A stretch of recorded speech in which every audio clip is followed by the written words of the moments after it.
श्रीको प्रधानले चाहिँ मेरो हातबाट फोन खोसिएको छ। उहाँले चाहिँ मेरो हातबाट फोन खोसाएर चाहिँ फुटाउने कोसिस गरेको छ र उहाँले एउटा मिडिया पर्सनलाई धम्की हेर्नुहोस् है हेर्नुहोस् है एउटा मिडिया पर्सनलाई भिडियो यस्तो खालको धम्की छ है उहाँको। हेर्नुहोस् है मेरो हातबाट फोन खोसेर उहाँले ढुङ्गा झारिदिएको छ। मेरो काम मैले गरिरहेको छु, उहाँहरूको काम उहाँहरूले गरिरहनु भएको छ। र हेर्नुहोस् है एलसीले बोलाइरहेको छ अन्त के पैसा लिएर जानु पर्यो नि त बात त भएको छैन। तपाईहरुको युनियनले 17-18 दिन पछि टिपेन त्यो जय छ, त्यो तपाईहरुको माग हो, सबैको मागको लागि गर्नुभयो जय छ। तर सुन्नुहोस् कानुनमा चाहिँ यो छ तपाईहरुले पछि टिपेन तपाईहरुको आफ्नो खुसीले अधिकार छ। तर कसैले आएर जनताले पछि टिप्छ भने उनीहरुको अधिकार छ, यो चाहिँ कानुनमा छ नि।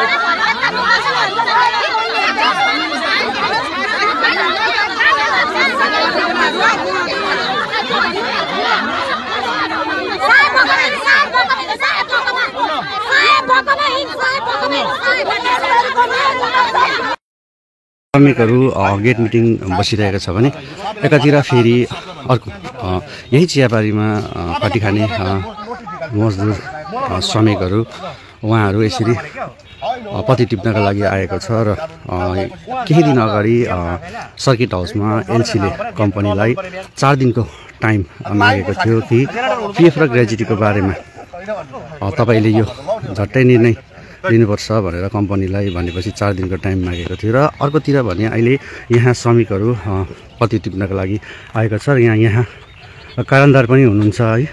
म केही कुराहरू यहाँ कारणदारसँग पनि गर्नेछु। र यहाँ स्वयं अब तपाईँ कारणदार हो, तपाईँ त 2 शब्द त बोलिदिनु पऱ्यो नि।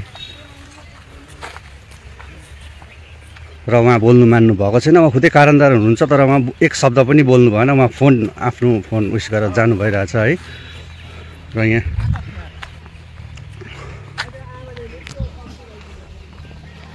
यहाँ बगानका गार्डन बाबु हुनुहुन्छ र अङ्कल, र उहाँ पनि 1 शब्द बोल्नु भएको छैन। उहाँ खुदै आउनु भएको छ पत्ती टिपाउनको लागि, तर उहाँ पनि 1 शब्द बोल्नु भएको छैन है। र यहाँ उहाँहरूले म्यानेजरलाई नै पर्खेर नै उहाँहरूले पूजा गरेर है पत्ती टिप्ने भन्ने उहाँहरूले निर्णय गर्नुभएको छ।